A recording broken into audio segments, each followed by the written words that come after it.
This was the time where Olympus was at its all-time peak. Maitani hated cameras that have a shutter lock.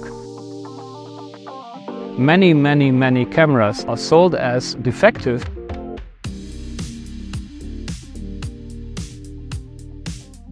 Hey, my name is Thomas, and if you're following my channel for a while, you know that Olympus OM is the go-to system for me in analog photography. I love my OM-1 cameras. So finally, I took the plunge and got this one, the OM-2, electronic marvel from 1975. I'm super thrilled again. Let's have a go.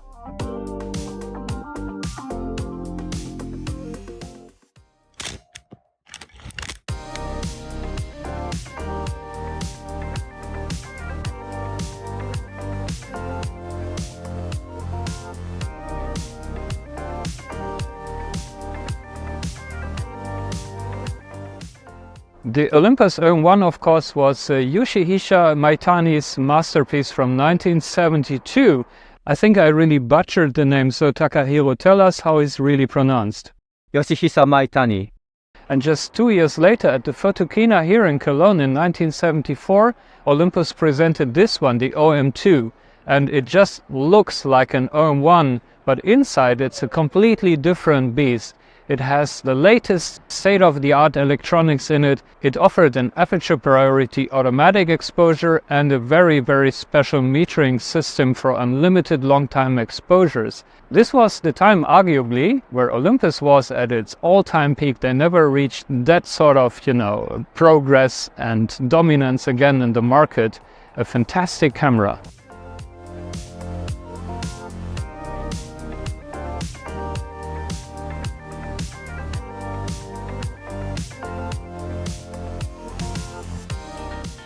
The fun thing is, this is the first electronic SLR camera that Olympus ever made, the OM-2, and then came the OM-2N, which is basically the same model. After that came the mighty OM-4 and OM-4 Ti, and also the OM-2 SP. Now all of these later models are much more sophisticated maybe in terms of what they offer, but this one, the OM-2 and the OM-2N, those are still the most reliable models. All the others had some issues with battery drain and wacky electronics even back in the day. But this camera, this is from 1975 and it's still just running strong, and most of the OM-2s and OM-2Ns are still running strong. Go figure.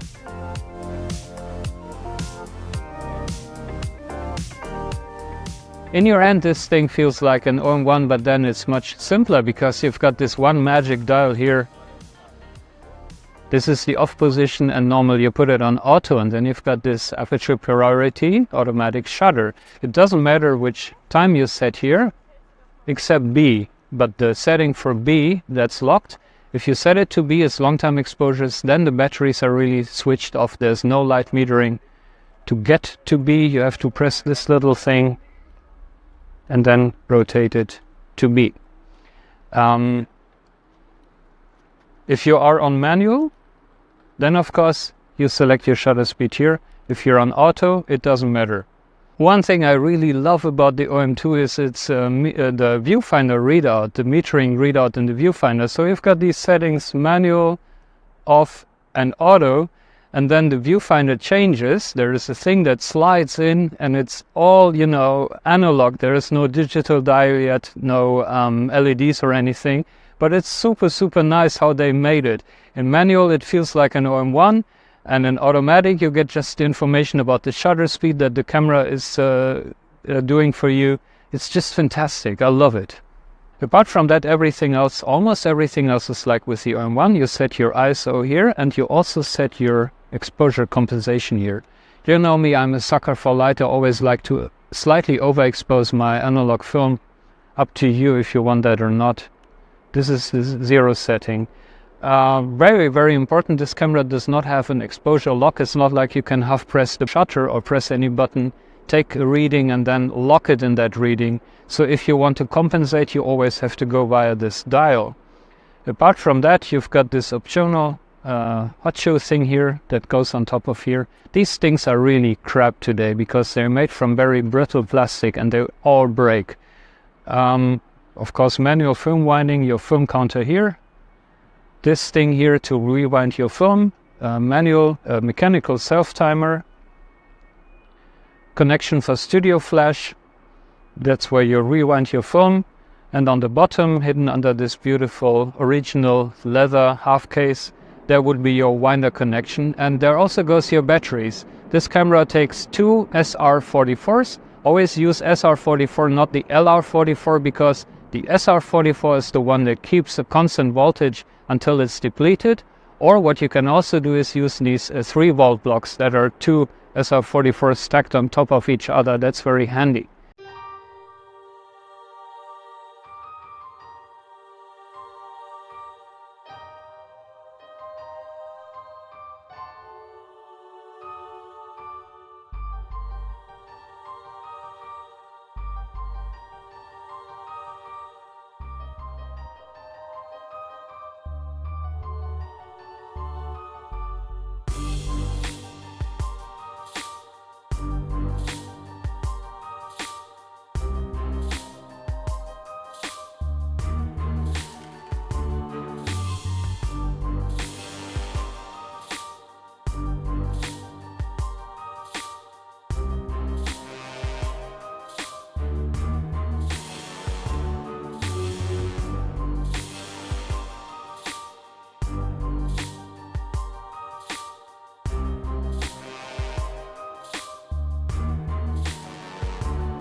This thing here, this is your readout for the control of the battery. Very 70s.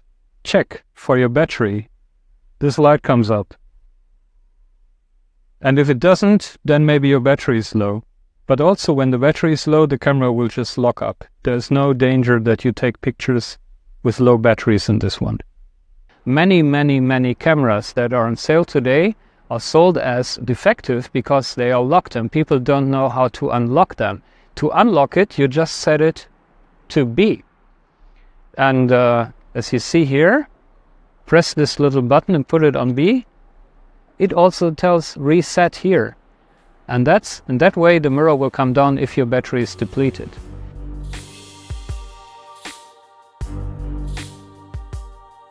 The camera does not have any mechanical shutter times apart from these. So if your battery is drained, you cannot shoot with it. You can do only long time exposures on a tripod. But on auto, you would normally take your long time exposures because the meter readouts is unlimited. This thing has got the Autodynamic exposure similar to the Pentax LX. So it can take 2 minute, 3 minute, 5 minute exposures, no problem.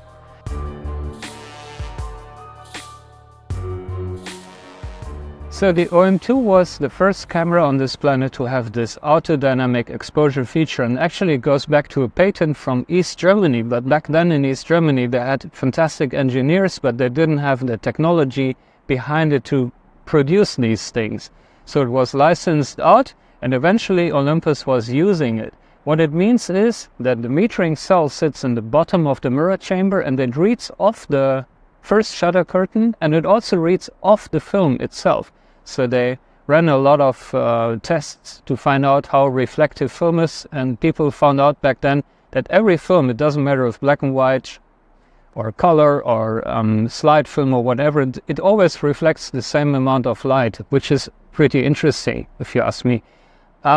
Anyhow, the metering works during the actual exposure and it will just kind of count the photons. It's more like a bucket that when it's full, then the camera decides it's okay, now I've got enough light, and it shuts down the shutter. So this way they could make metering for 2 minutes, 3 minutes, 5 minutes, it doesn't matter, until your battery is depleted. Which is why in the OM-2N they limited this system, I think, to 2 minutes. But I also heard a lot of people saying, yeah, you can also take longer exposures with the OM-2N as well. So I don't know what's true here. But fact is, if you take nighttime exposures, this is a fantastic camera. Just put it on auto. Super cool.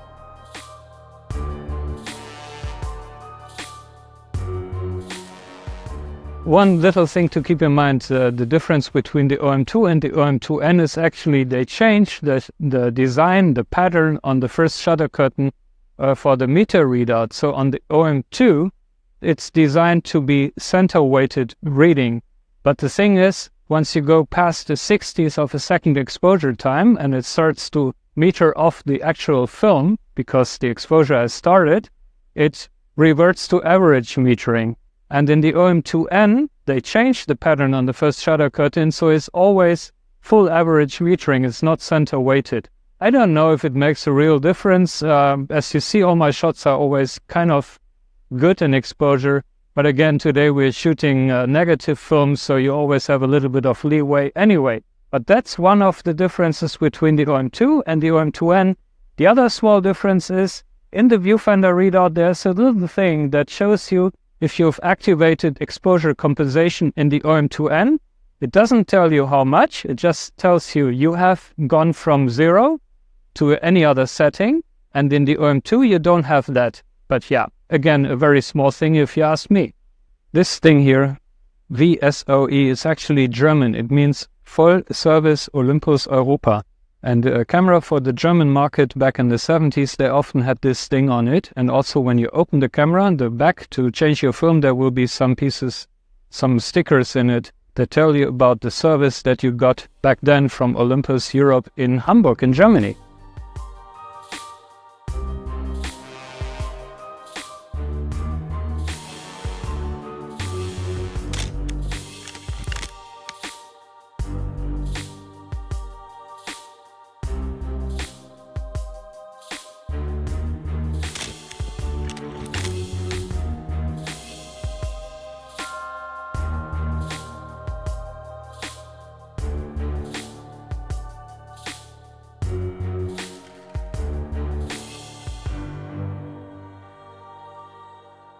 And the other cool thing about the OM-2 is, even when it's on off, the moment you trigger the shutter and you take a shot, the metering comes alive and it will take an automatically correct exposure for you. That's because Maitani hated cameras that have a lock, a shutter lock, because he said, yeah, then you miss the decisive moment because you forgot to switch on your camera or something or unlock it. So this thing, even in off, will take a picture.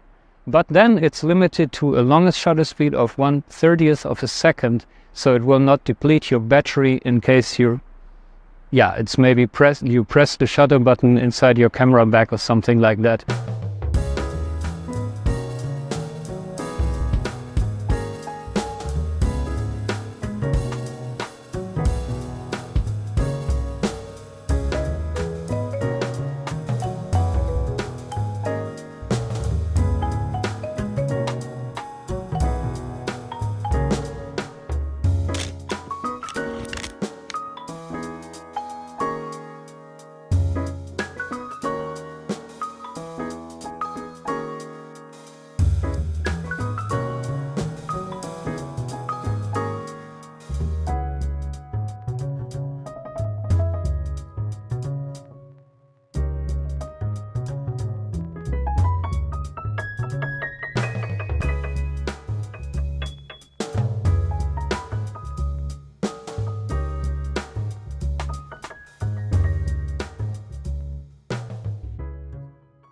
I bought this camera here in Cologne locally, and when I got it, it was totally broken. It didn't work at all. And no, it was not the problem with a mirror lockup that would be an easy fix. No, the camera had not been used since the early 1990s. That's why it looks like new, but the mechanics were just sort of, very sticky and greasy and whatever. So I brought this to OM Labor here in Germany, in Frankfurt. They are specialized only on Olympus OM system cameras and lenses. Shout out to them. This is not a paid thing or anything. I just pay a regular price for the overhaul of this camera, but they did a fantastic service to bring it back to life. But note, if the electronics fail, they maybe also cannot do a lot for you, because then you need replacement parts and they come from donor cameras. But as I said before, the electronics in OM2s regularly, they work very well.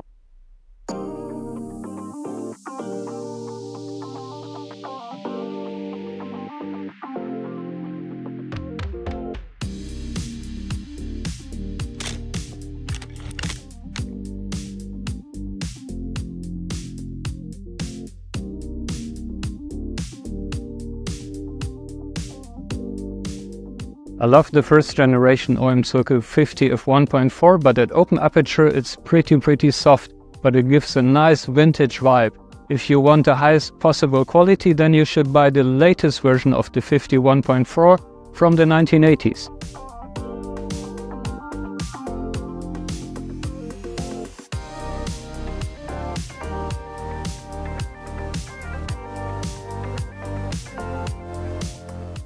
I love using this zoom lens. It's really cool for travel. Keep in mind these analog zoom lenses are not as good as analog prime lenses, and also they're much slower, but with the ISO 100 film, shooting the Actor 100 today in daylight, it's no problem. This is f3.5 to 4.5 and I'm shooting at f8 anyway, that's no problem. But zoom lenses of the analog times, even good ones like this one, they're not as good as today's zoom lenses.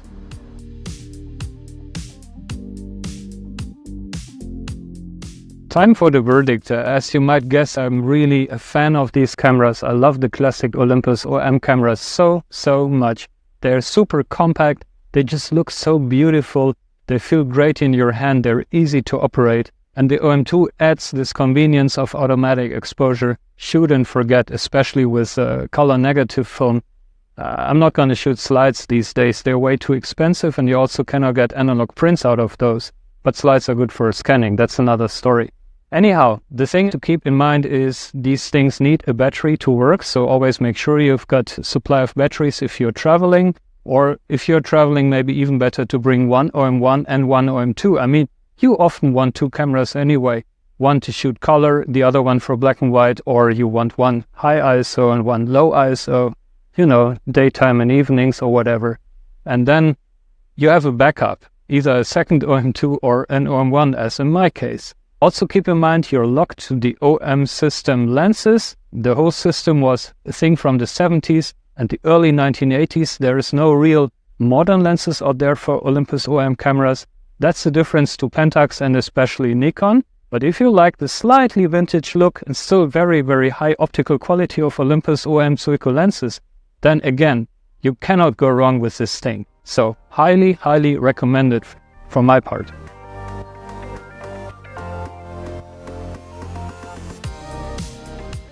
So that's it for today. I hope you enjoyed this episode. If you did so, then please leave a like and also subscribe to my channel if you haven't done so yet. Many thanks again for your support. If you've got any questions or comments, write something in the comment section below. You know I love to read all your comments and I will happily answer every single one of them. So, have a great time, live long and prosper, and I'll see you in the next one. Bye.